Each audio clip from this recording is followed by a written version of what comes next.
thank everybody for coming out and being really patient. It means a lot to the candidate. It means a lot to me as county chair. I'm Barbara Hovland, your Sarasota GOP County Chair. At this time, I'd like everybody to stand if they could, and I will lead us in prayer.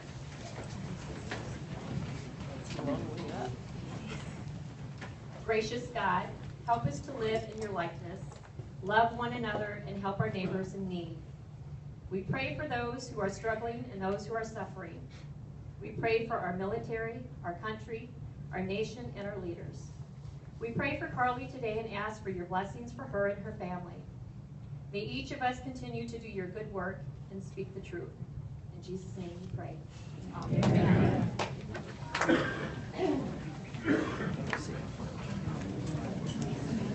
I pledge allegiance to the United States of America and to the republic for which it stands, one nation, under God, indivisible, with liberty and justice for all. Linda Upmeyer is a good friend of mine. She has been in the House of Representatives since 2003. She currently serves as our House Majority Leader. She will also be seeking the Speaker of the House position, and at this time I'd like to turn it over to Linda.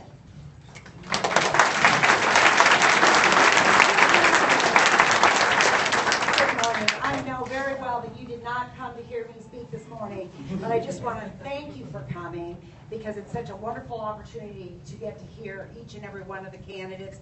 I've seen many of you in the room at other events, so thanks for doing that. You know, I will be the First in the Nation caucus. It's a wonderful, wonderful privilege.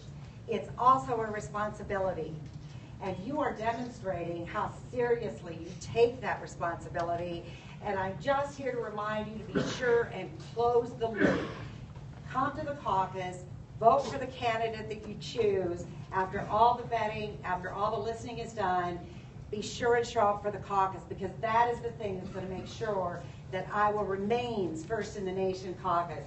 So thank you all for being here today, and it's such an honor and privilege and exciting time to listen to such a wonderful lady. Carly Fiorina is just an outstanding woman, and reached out to me about a year ago, and we first got to know each other, and I've just been impressed ever since, and you will be too. So I'm going to turn it back to Barbara.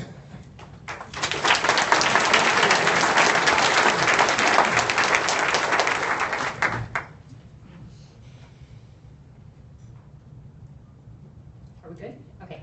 Carly Fiorina is the first female to become a CEO of a Fortune 20 company. She has endured the loss of her mother, the loss of a child, and battled breast cancer.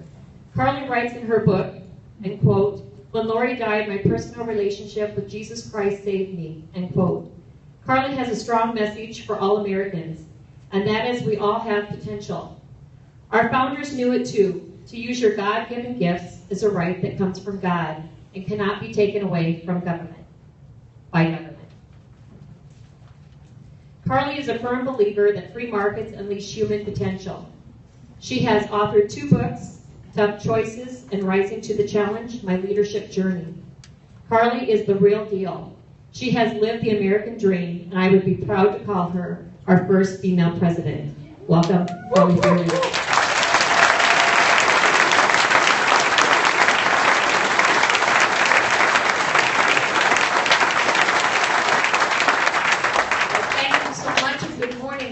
For being here.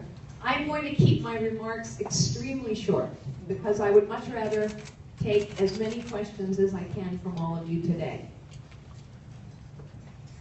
I want to start, however, with what I think is at stake in this election.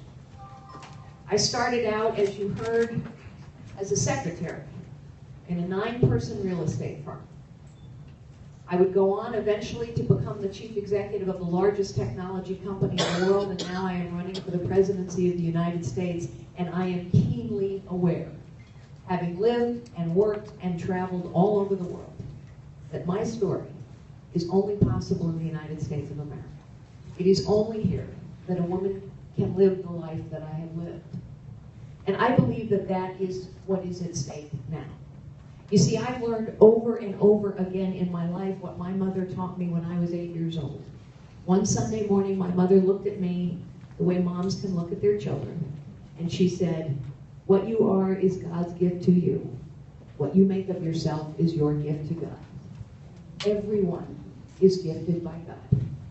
And this country has been a place where more things have been more possible for more people, from more places, anywhere else on the planet. And it is because our founders knew what my mother taught me, that everyone has God-given gifts, that everyone has potential. And here our founders decided you have a right to find and use your God-given gifts, and that right could not be taken away by man or government. Ladies and gentlemen, we have come to a pivotal point in our nation's history where the right to find and use your God-given gifts, the opportunity to do so, is being taken away by the bloat, the power, the cost, the corruption, the ineptitude of the federal government, and by progressive policies that disrespect other people. Yes.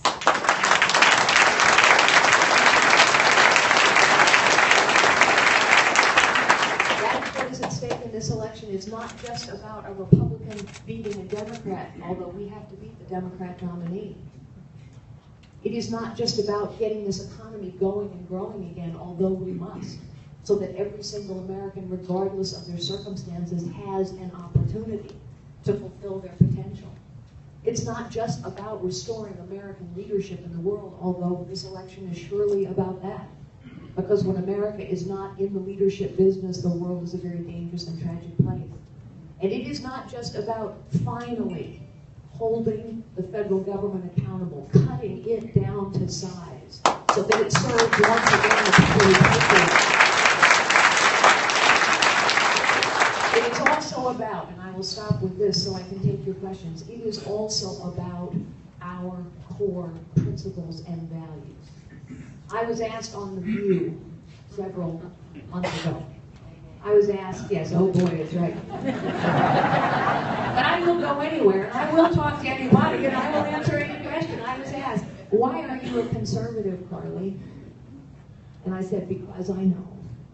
No one of us is any better than any other one of us. Every one of us has God-given gifts. Every one of us has the capacity, the desire to live a life of dignity and purpose and meaning. We must reintroduce those core principles to the American people. And we must also have a nominee who is willing to fight on this ground and remind the American people that progressive policies are the height of disrespect and disregard for other people's lives. Ladies and gentlemen, I think you have come to know that I am a fighter, and I will stand and I will win that ground. And now I will open it up for your questions. Yes, sir. And you have one written down, always a bad sign. Very disturbing day yesterday. I got out of the Navy in '93. Went to the VA here the other day, just have an appointment. Haven't been there 2 years because the health hasn't been good. Figured I didn't need it so much. Told me that I haven't been there 2 years. I'm classified as a new patient. And currently we're not taking new patients now. So, I was a little irate. The lady knew I wasn't very happy. What can you do to help me? Us, veterans. You older guys, make sure you're going. Well, first, I didn't know I signed up for a year to go every year. I mean, wait up. may I ask all of our veterans to stand, please?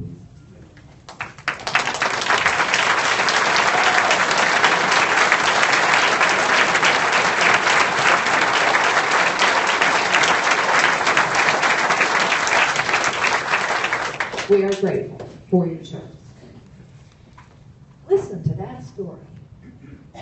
How long has the Veterans Administration been a problem? Decades. How long have politicians been talking about fixing it? Decades. This is a stain on our nation's honor. Remember when the scandal of the Arizona wait times hit? Remember? And they told me that they would put me on a list. Yeah, they'll put you on a waiting list. And then when the time came, that an opening came, they'd call me or contact me. That's right. I can call this place and it's That's right. a They- recording. They're putting you on a waiting list, and we know in Arizona that people unfortunately die sitting on that waiting list. And we now know that over 250,000 veterans have died waiting on a waiting list. Now remember when the pressure hit a year ago and people were so outraged, and what did the political class in Washington, D.C. do? They responded to the pressure, and they got their act together briefly, and in 3 short weeks they passed a bill. And the bill said that the Veterans Administration could fire the top 400 senior executives in the VA if they didn't do their job. By the way, great idea. We should do that all throughout government. If you don't do your job, do your job. But here's the thing. They all moved on. One person has been fired. Maybe 2. They all moved on. And meanwhile, not a thing has changed. Ladies and gentlemen, this is why I'm running for president. Because the political class, whatever your issue, whatever your cause, whatever festering problem you hoped would be solved, the political class has failed us. It's one thing to give a big speech. It's another thing to translate a speech into a result. So let me tell you specifically what I'm going to do about the VA. The first thing I'm going to do, first thing I'm going to do is I'm going to ask 10 or 12 veterans. You're going to give me your name before I leave here today. I'm going to put 10 or 12 veterans in a room, and I'm going to ask you a simple question. Tell us how you want to be served. And the 10 or 12 of you will come up with a better blueprint for what we need to do to care for our veterans than all the bureaucrats in Washington, D.C. And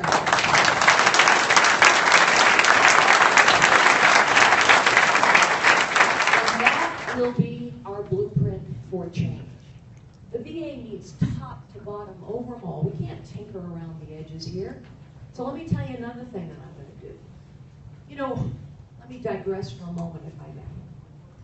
People have asked me a lot in my career, how'd you go from being a secretary to a CEO? Truth is, I didn't have a plan to do that. But what I found is I ran to problems. And every time I ran to a problem, I found people who knew how to solve the problem. They've just never been asked. You know how to solve these problems, so I'm going to ask you. And here's how I'm going to ask you. Politicians respond to pressure. So you and your fellow veterans are going to get in a room and come up with a blueprint on how you want to be served. For example, you might say, why do I have to go to a VA? Why don't I have a card and I can go anywhere I want and get carried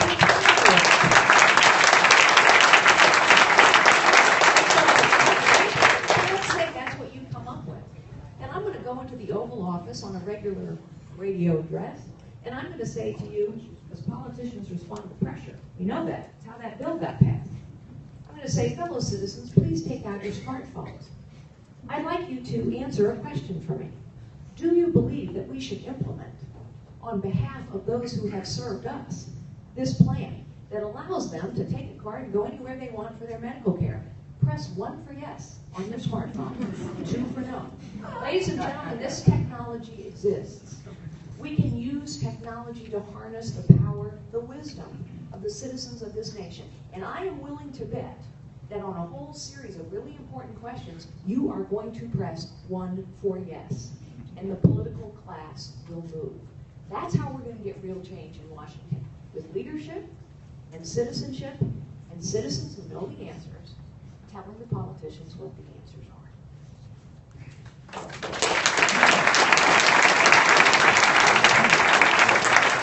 Yes, sir, and then ma'am, and then sir over there. Yes, sir. Well, let's say that the reform for VA is number 1. After that, with so many things where the wheels have come off, where would you start? Yes, okay. So, where would you start is the question. Yes, the wheels have come off. It's just not working anymore. The good news is, lots of Americans have figured this out. So 80% of Americans now believe the political class, people who've been in politics all their lives, are more focused on their own power, position, and privilege than on getting anything done. That's a hopeful sign, ladies and gentlemen, because when 80% of the American people think that, it means it's Democrats and Republicans. It's young and old. It's men and women. It's people of all ethnicities. In other words, there is an emerging consensus that we need to try something different. So, here are the priorities. Number 1, we have to get this economy going and growing again so that everyone has an opportunity. And that requires a leader who understands where economic growth comes from. What is the engine of economic growth in this nation? small business, family-owned business, community-based businesses and farms. Most people start out the way I did. I started a little 9-person real estate firm. My husband, Frank, to whom I've been married for 30 years, he started out driving a tow truck in a family-owned auto body shop. So when we are crushing small businesses, and that's what we're doing now, we are now destroying more small businesses than we're creating. For the first time in U.S. history, and so what does that mean? It means there are not enough jobs. It means wages aren't going up. By the way, meanwhile, ladies and gentlemen, what's happening? Crony capitalism. It's getting worse and worse because when government is really big, really powerful, really complicated, guess what? Only the big, the powerful, the wealthy, the well-connected can deal with it. As the chief executive of Hewlett-Packard, I led a $90 billion firm. And I can tell you, ladies and gentlemen, if I didn't like a regulation or some complexity in the tax code, I could hire loads of accountants and lawyers and lobbyists to handle it. But the little 9-person real estate firm I started out in can't. And so they're getting crushed. So we got to get that engine of job creation going again. How do you do that? You got to cut government down to size. All these regulations that are rolling out.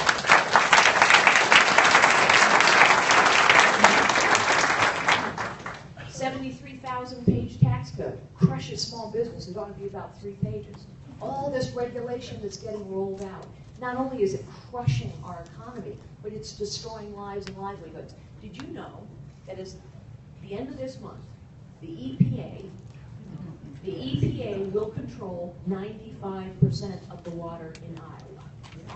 Okay? That will harm family-owned farms. It will harm the economy here. And so, the point I'm trying to make is this. In order to get our economy going and growing again, we have to cut the size of government. In order to reduce debts and deficits, which are skyrocketing out of control, we have to reduce the size of government. But when we do it correctly, we do grow the economy because we lift the weight, the burden of this cost and complexity. Secondly, in order to do that, we've got to pull some really big levers in government. So we got to go to zero-based budgeting or some version of that where we actually know where your money is being spent. Because all we do every year now is talk about the rate of increase over last year's budget. Yep. And that's why for 50 years, under Republicans and Democrats alike, government has gotten bigger, more powerful, more complicated, more complex. So remember this, ladies and gentlemen. When President Fiorina is in the Oval Office, I will ask you to take out your smartphones.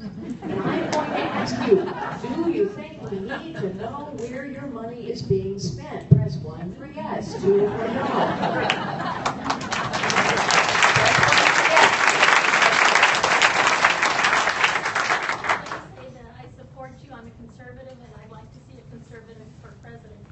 My question is, on Democratic websites, I see that they're complaining how much of our paycheck is going to corporate subsidies. Is that something you would cut? And if not, why not? And what exactly do you mean by progressive policies that are hurting us? Okay, so I actually don't know what the Democrats mean when they say so much of our paychecks are going to corporate subsidies. I actually don't know what they mean. If you know more than what you just said, please tell me. But here's what I do know. I've been asked sometimes, well, what's the difference between business and politics? And my answer is, you know, politics tends to be a fact-free zone. Honestly.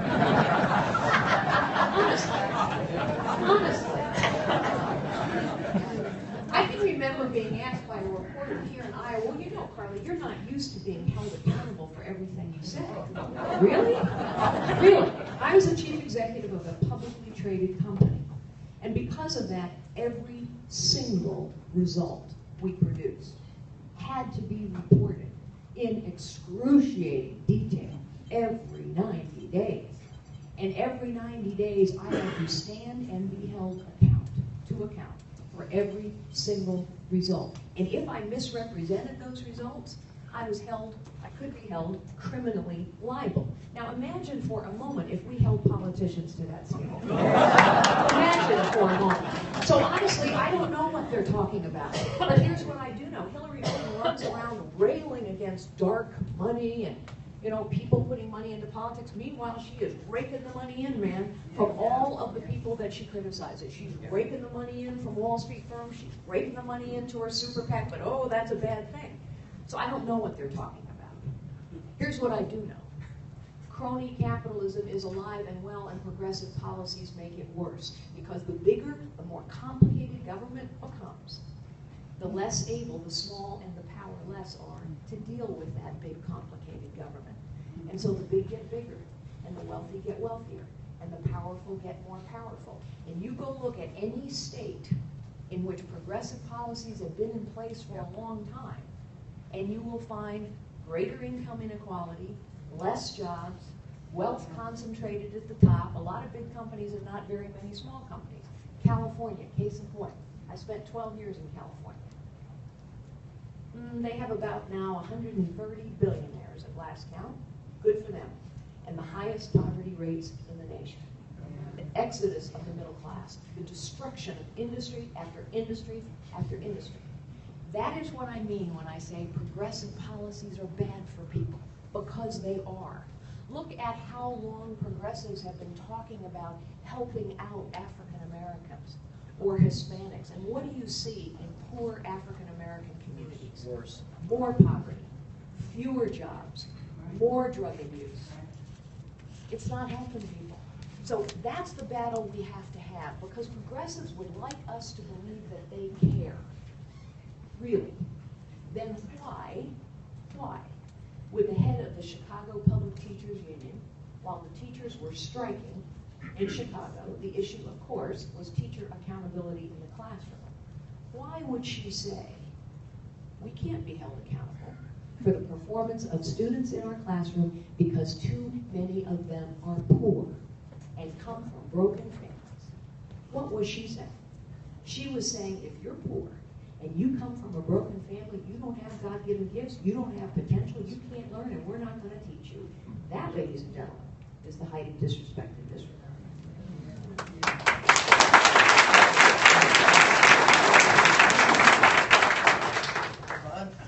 Ron Rahoot from the little town of Pearl, small town America, about 300 people, and I'm a smaller vegetable and grain farmer. So when you're talking about 95% of the waters of Iowa, that affects me directly. Yes, it does affect you directly. I think you've alluded or touched on this a little bit, but my question is our national debt.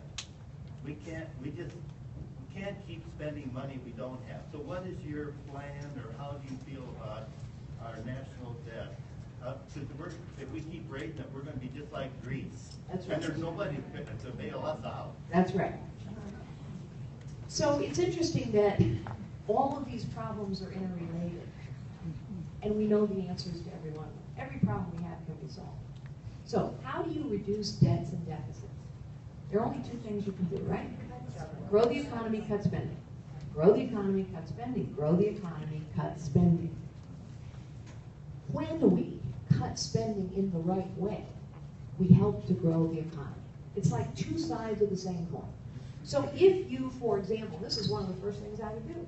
If you roll back all of those EPA regulations that lawlessly have been rolled out over the last 3 years, if we roll all that, which I will, guess what happens? You spend less money and you help grow the economy. And we have to do that over and over and over again. It is why zero-based budgeting is so important. That's a fancy word for we got to know where our money is being spent. Because, think about your own budget or your business budget. When you want to invest more or you want to spend less, how do you start? You start by saying, where am I spending money? Right? Where am I spending money? And where am I spending money where, I'm not really getting a return. It doesn't make sense anymore. And here, wow, I'm getting a great result here. I want to invest more. Well, you can't make those choices, which we must, unless you know where the money's being spent. That's why it's such an important first step. And there are some things that we should reinvest in, even as we are cutting spending in other things. So we need to reinvest in our military so that we have the strongest military.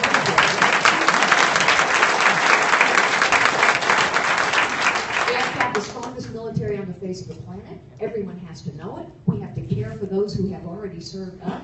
Those are things we're going to invest in. But meanwhile, we're going to get off your back and let you decide how to manage your water. By the way, here's the other thing about progressive policy. They always assume that they know better, and if they don't tell you what to do, you're going to do something wrong.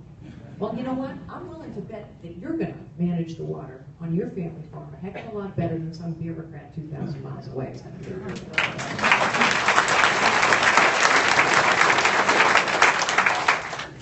Like the hat. Thank you. My dad had a hat just like that. This morning I heard that ISIS has used mustard gas on the field. I'd like to know what we can do and how we're going to defend the homeland. So, yes, ISIS is now using mustard gas on the Kurds. They are also systematizing a culture of rape and slavery. They are evil, they must be defeated, period. President Obama and Hillary Clinton declared victory in Iraq in 2011 and watched as this JV team, as they called it, is now spiraling into an out-of-control crisis. However, there are very specific things we can do. So I know all of our Arab allies actually quite well. And our Arab allies are fighting ISIS as we speak because they know it is their fight. So let me give you an example of a specific thing that I would do. I would hold a Camp David summit with our Arab allies, and I would ask them, what do you need from us to fight this fight? They have asked us for very specific things. Example, King Abdullah of Jordan, a man I have known for 15 years. King Abdullah of Jordan came to this country and practically begged us to give him bombs and materiel so that he could fight ISIS. We haven't given them to him under this administration, so he is now going to China. The Egyptians, who are fighting ISIS as we speak. Do you remember the president of Egypt? Remember when those 21 Coptic Christians were beheaded on the beaches of Egypt? What did the president of Egypt say? A brave man, a pious Muslim. Not only did he start bombing, but he went into Cairo. He addressed the 5 leading imams, and he said to them what needed to be said. This is, in essence, a cancer in the heart of our religion, and we, Muslims, you, religious leaders, must help root it out. He's asked us to share intelligence. We're not. The Kurds have been asking us to arm them for 3 years. We still are not. The point is, the Kurds, the Jordanians, the Egyptians, the Saudis, the Qataris, the Bahrainis, the Turks, they all are fighting ISIS, but they need to see leadership and resolve and support from us, and I will provide it. We must defeat this enemy. In your opinion,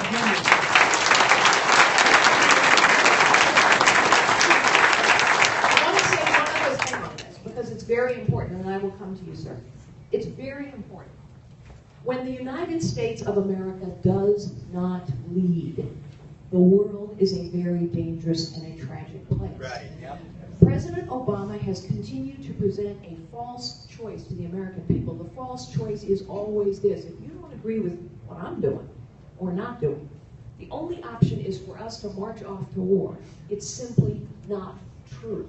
But what he has done over and over again is reward bad behavior. He is rewarding bad behavior when he opens up an embassy in Cuba. He is rewarding bad behavior when he does nothing to push back against Vladimir Putin.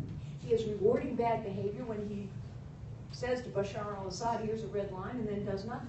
He is rewarding bad behavior when he negotiates an agreement with the Chinese and the Philippines to lead to withdraw from disputed territory in the South China Sea. China violates that agreement. Obama does nothing, so now they're building military installations on those same disputed islands. And in particular, he is rewarding bad behavior, and Mrs. Clinton is as well.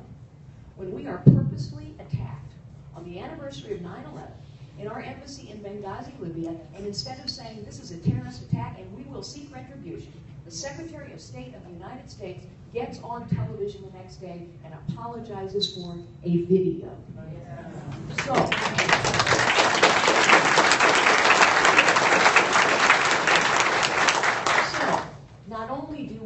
to have that summit to help our allies defeat ISIS. But on day one, in the Oval Office, I will make 2 phone calls. The first will be to my good friend Bibi Netanyahu. Reassure him that we will stand with the state of Israel. The second phone call will be to the supreme leader of Iran. Actually, I don't think he will take my phone call. But he will get the message. And the message is this: New Deal. I don't care what deal you signed with President Obama and John Kerry. New Deal. Until you open every military, every nuclear facility for real, to anytime, anywhere inspections, we, the United States of America, are going to make it as difficult as possible for you to move money around the global financial system. We can do that. We don't need anyone's permission or collaboration to do it. Those 2 phone calls are critically important, but they are also a signal. A signal to every ally we have and every adversary we have. The United States of America is back in the leadership business.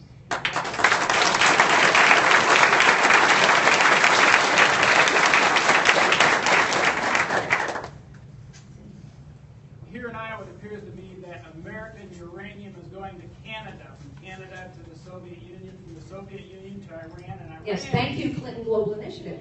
Yeah, Iran wants to deliver it to us in a very undesirable way. Please comment. Yeah. Well, that's why I said those 2 phone calls are so important. First, it's really quite stunning. Let's just review what we know. Let's just review what we know about the Democrat Party's front runner. We know that her family foundation accepted payments from governments who had business in front of her while she was Secretary of State. We know there was some connection between that uranium deal and President Clinton. We know that, I guess we now know as of today, that that server that used to be in the basement of her home in Chappaqua actually was sent to an IT firm in New Jersey in 2013 so they could spend a lot of time and resources making sure it was wiped clean. And now we know that in fact she was looking at classified material on her own device. This is a pretty stunning record, right? It's a pretty stunning record. The Iranian deal cannot be permitted to stand. It is a bad deal. It is a bad.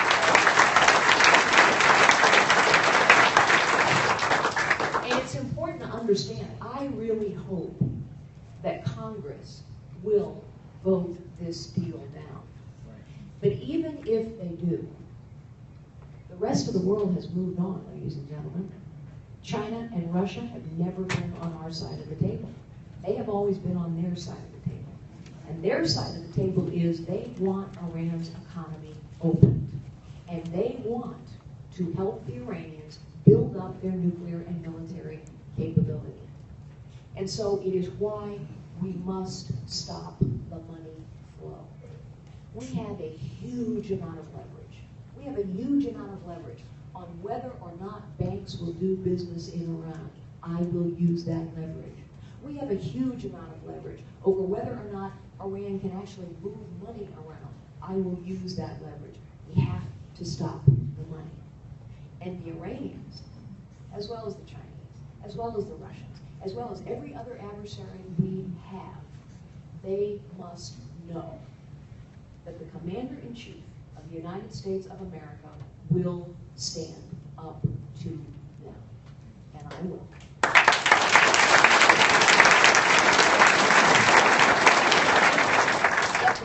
In a follow-up to that, if you could, what would you do to get those 4 Americans that are being held hostage? Yeah. I mean, look, this pressure. It's the only thing that works. Look, somebody asked me, President Obama, it's sort of amazing to me that he always comes back to this false choice. He gave a speech recently where he said, well, if you don't approve this deal, the only option is we're marching off to war an hour later.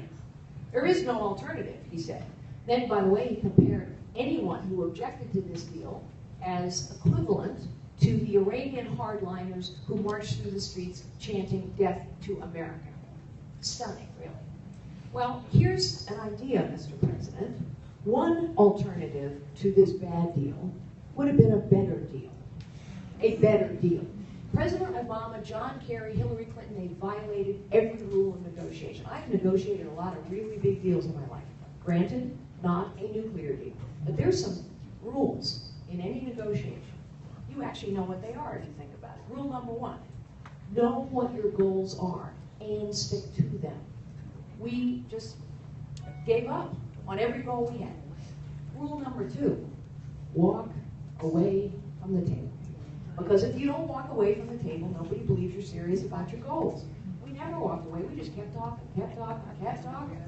Rule number 3, never, ever celebrate a deal until you have the deal you want.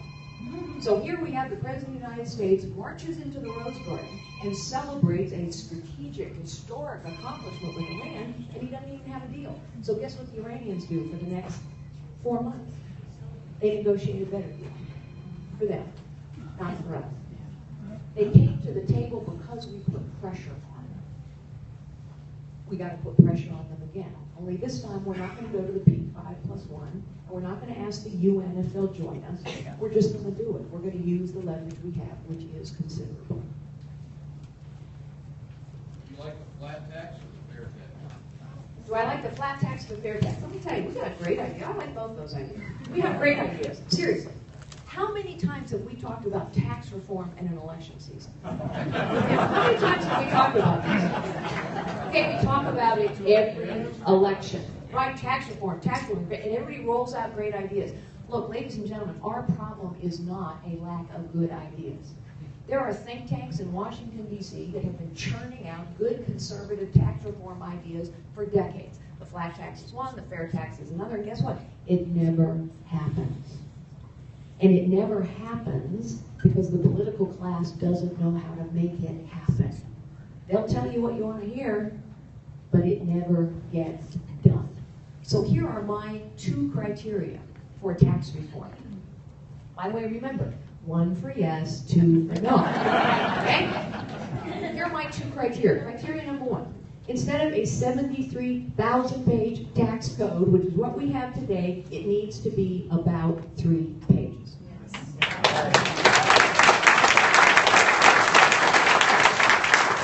Why is that important? It's critically important. Why 3?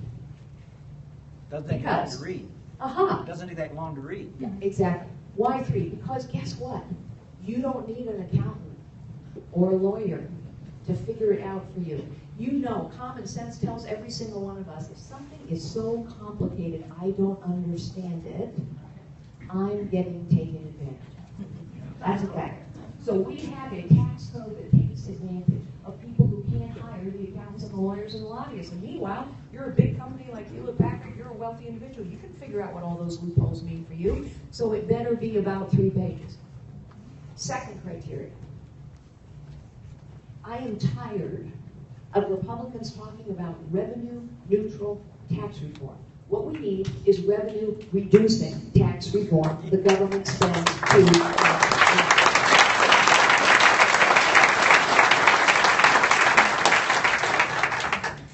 And I, with your help, will get this done because we know it needs to be done.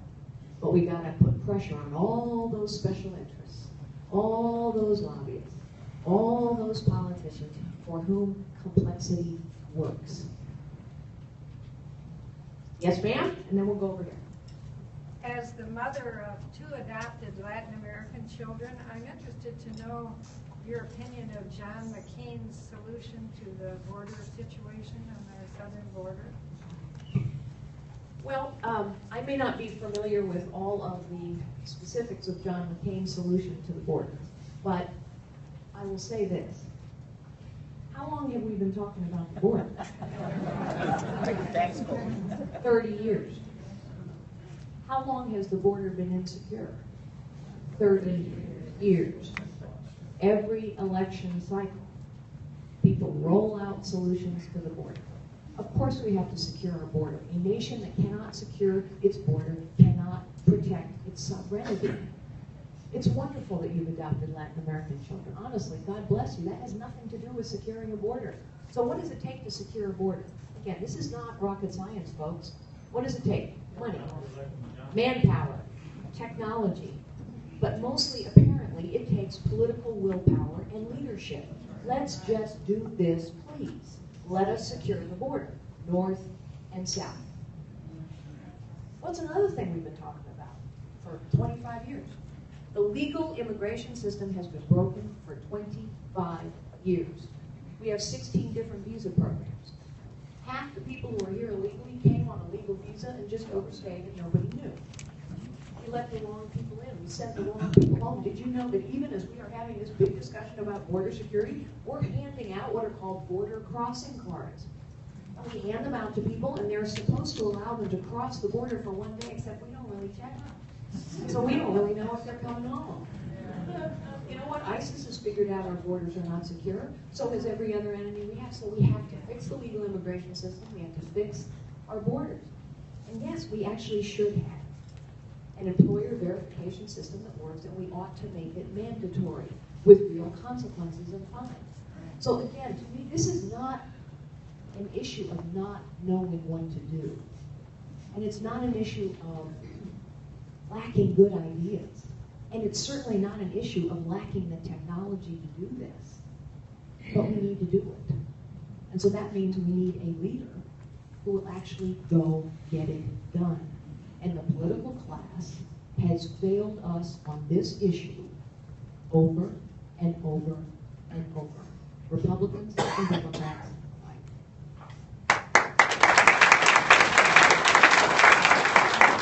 So I'm a millennial. I'm firmly in your corner, Carly. So I don't mean this to be a gotcha question at all, but I'm just curious. Others do.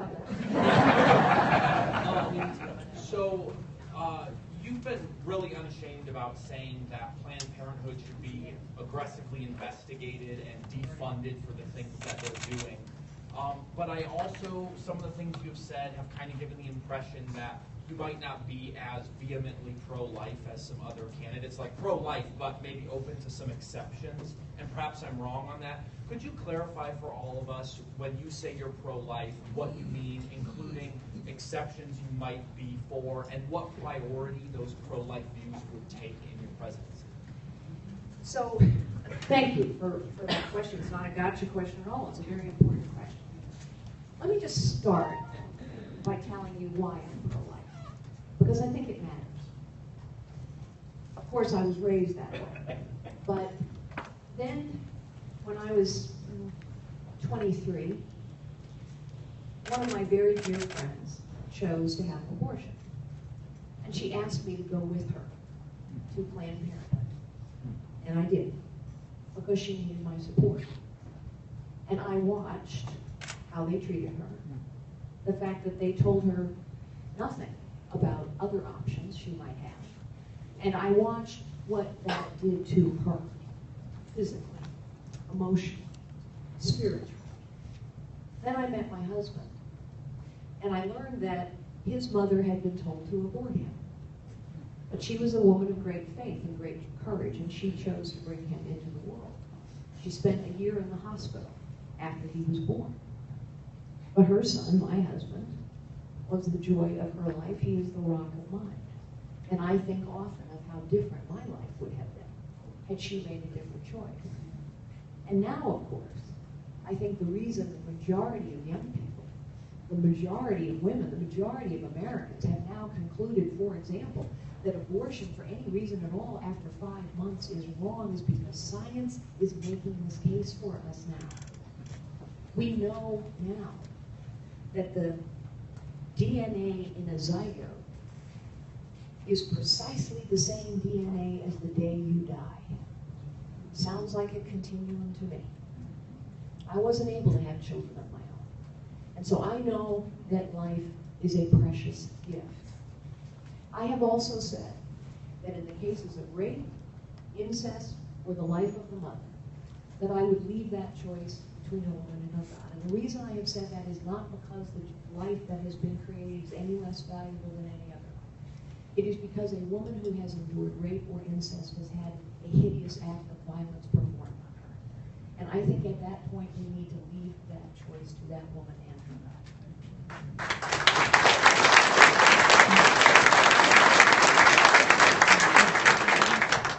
You've mentioned progressive preference for false choices, and you've been attacked for your record with the restructuring at HP. Did HP have the choice not to change? Well, yes, everyone always has a choice, but had we not changed, had we not transformed ourselves from lagging behind in every product in every market to leading in every product in every market, guess what would have happened to Hewlett-Packard? The same thing that happened to many of our competitors. We would have disappeared, and a lot more jobs would have been lost. I led Hewlett-Packard through a very difficult time. The dot-com bust, post 9/11, the worst technology recession in 25 years. And many of our strongest competitors literally disappeared, and every job with them. And so we had a choice. Were we going to make the tough calls necessary to survive and thrive, or not? And so yes, in those tough times, there were some tough calls that had to be made, and yet we saved 80,000 jobs and went on to become 300,000 jobs. And we took a company from about 44 billion to almost 90 billion. And we quadrupled the revenue growth rate, and we quadrupled the cash flow, and we tripled the innovation rate to 11 patents a day. And importantly, the only way to protect jobs is to grow and lead. And oh, by the way, you didn't ask, but I'll volunteer. I got fired at the end of that. At the end of 6 years, I got fired in a boardroom brawl. And you know who called me the day I got fired? I got 2 phone calls the day I got fired. One was from President George W. Bush, who wanted to give me a job. The other one was from Steve Jobs, who'd been fired twice before. You know why I got fired? Because I challenged the status quo. When you challenge the status quo, which is what leadership is all about, you make enemies. And so Steve Jobs got fired, Oprah Winfrey got fired, Walt Disney got fired. That's pretty good company. I'm okay.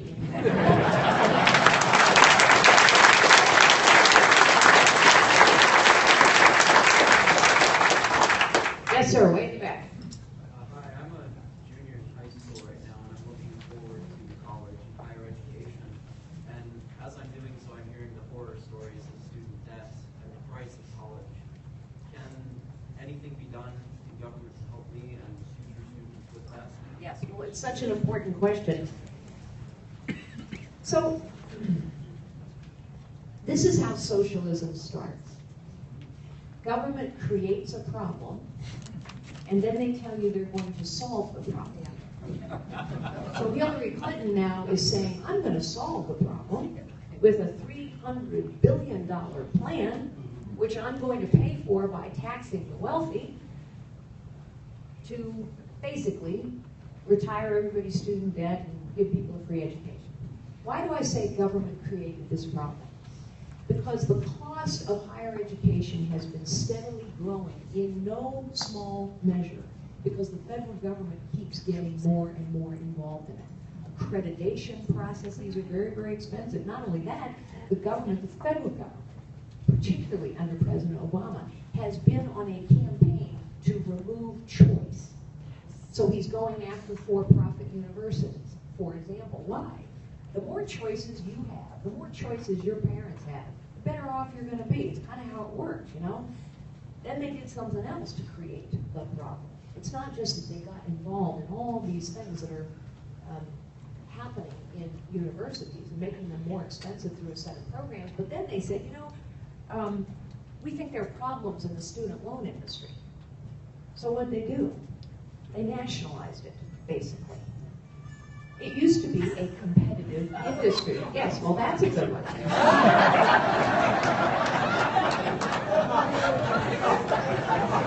Now, tell the truth. Is that some personal ringtone from somebody in your family? I don't want to know who that's for. You know it is, I can tell.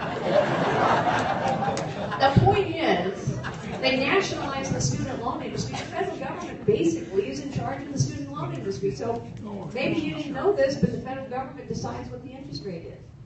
And it's, you know, somewhere between, I don't know, 4.5% and 6%. And guess what? That's like 2 or 3 times higher than the rate they have to pay on their debt. It strikes me as a little unfair, you know?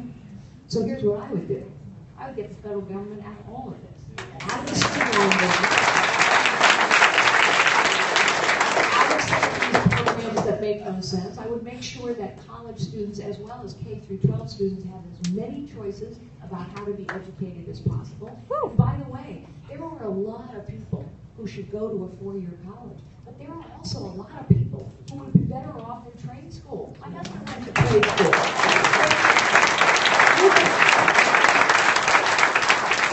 We need more choice in how parents can educate their children, so that children, whether it's college or high school or 3rd grade, so that kids have more chances. And we need the federal government out of the education business, which is why Common Core is a really bad idea.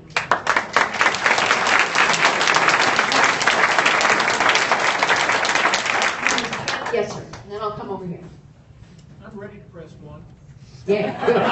Okay, before you press that one, you better press 1. Yes, Carly for president. I'm ready. But my question is, if I press 1, and you can't sell your agenda to Congress, are we in an executive order territory again? Is that how you're going to proceed? Well, you see, here's what I'm counting on. When you press 1, and you will, first you got to cause. Okay, just don't forget that little step in between. But the point is, when you press 1, and all these other Americans do as well, because really so much of this is common sense. The reason I said 80% of the American people now think we have a professional political class, they figured it out. A lot of this isn't partisan. Yeah, we ought to know where our money's being spent. Pretty basic. When you all press 1 for yes, I don't have to sell my agenda. You sold it. You sold it. Politicians respond to pressure. It is why. Just go back to that VA example. I mean, Democrats have jealously protected the seniority system in the federal government for decades. And yet, in 3 short weeks, they threw that out. And they said, yep, you can fire the top 400 senior executives at the VA regardless of how long they've been in the jobs if they don't perform. And President Obama signed it without a peep. Why? Pressure. Not from some politician giving a speech, but from the American people. So, I have to ask the right questions. I would. You got to press 1 for yes. The majority of American people press 1 for yes on these questions. The political system will move. Now, by the way, will I go spend a lot of time and energy making sure it moves? You bet.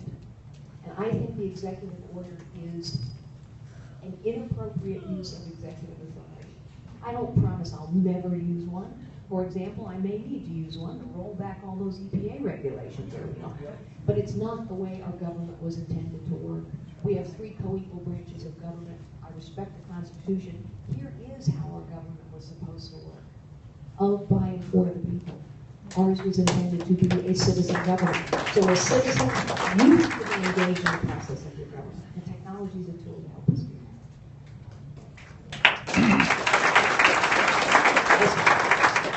Yes, ma'am. Thank you for being here.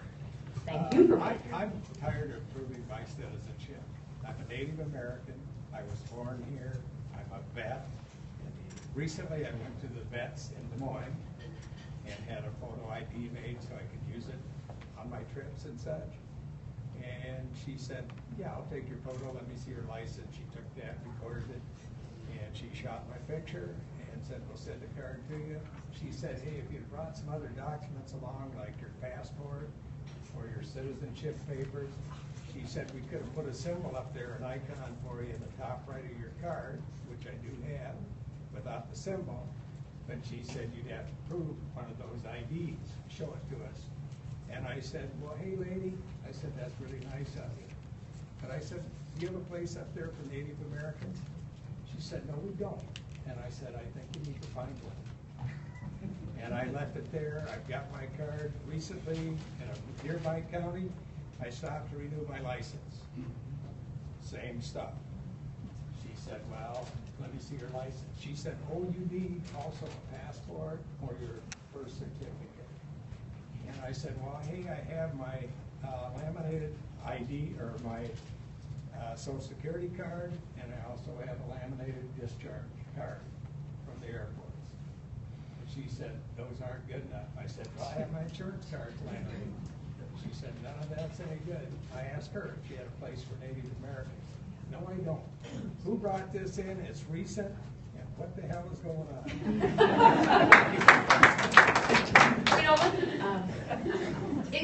Your story illustrates a basic fact of bureaucracies.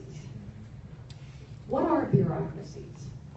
They are rules-based, process-intensive, hierarchical organizations where employees pretty quickly get the message, follow the rules, don't use your judgment, just follow the rules. Let me tell you a story so you don't take it personally.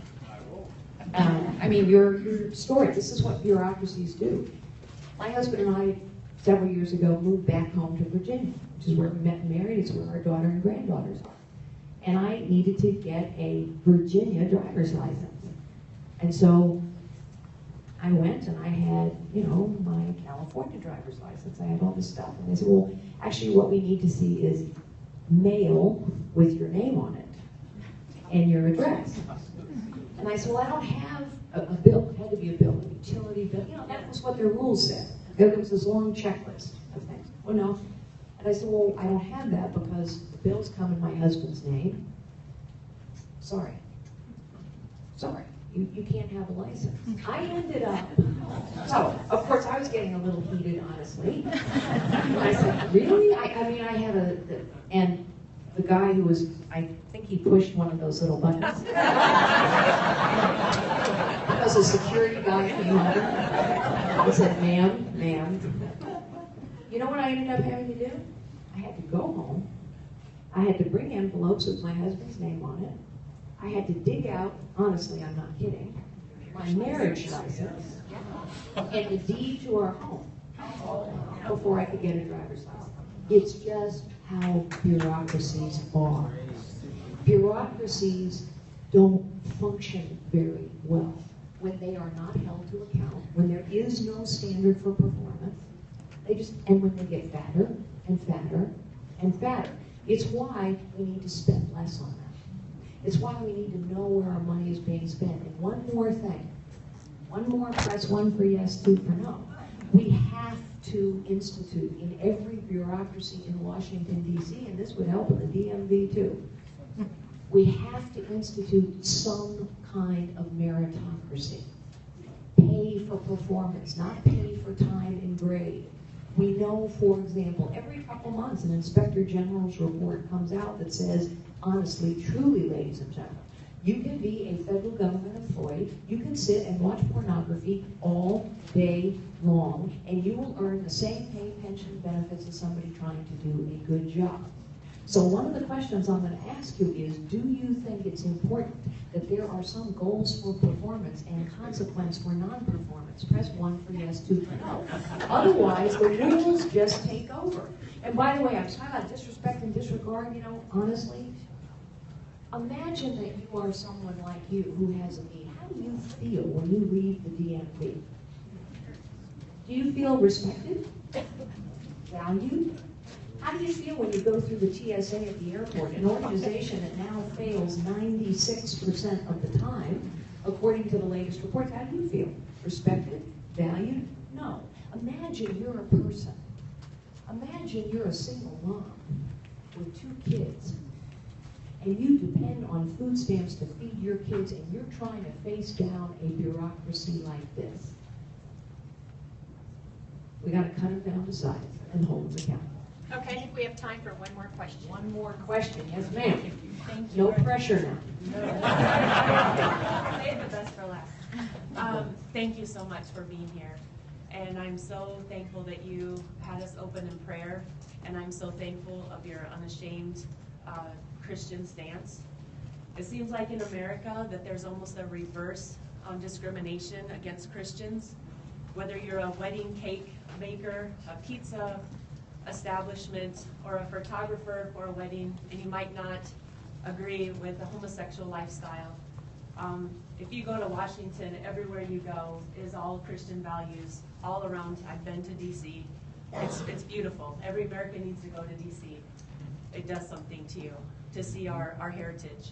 What would you do as president to secure our Christian heritage and not to have that discrimination? So first, we must devote great energy to protecting the religious liberties of every American, period.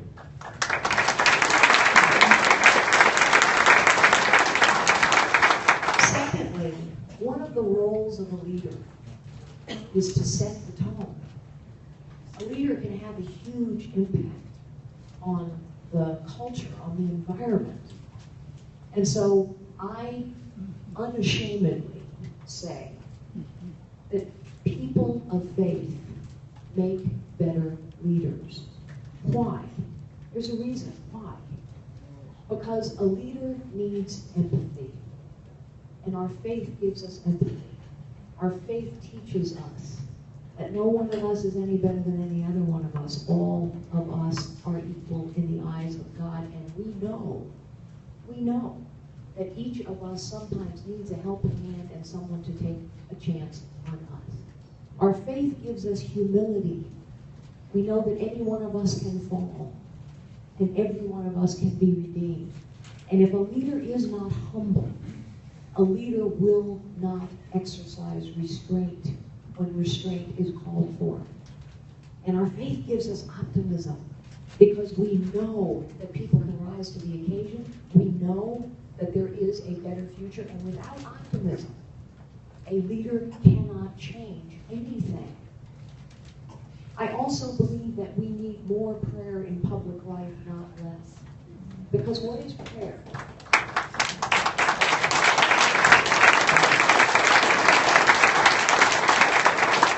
What is prayer? Prayer is a window in time in which we bow our heads in humility and we find a space of quiet and contemplation and peace. And that is so important. The world is so complicated and so noisy, and that space of quiet and contemplation and peace is incredibly important to making the right choices, the wise choices, to discern what is important and what is merely noise. Ladies and gentlemen, I so appreciate you being here this morning. I so appreciate all of your really excellent questions. And I would like to close, if I may, with a picture, with two of the most powerful symbols of our nation's democracy. Because when I think about Lady Liberty and Lady Justice, I know what we must be as a nation. So think about Lady Liberty. She stands tall and strong. She is clear-eyed, resolute. She doesn't shield her eyes from the realities of the world, but she faces out into the world, which is the way America must always face, and she holds her torch high. Because she knows she is a beacon of hope in a very troubled world.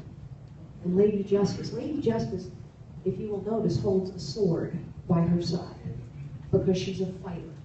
She's a warrior. For the values and the principles that have made this nation great, she holds a scale.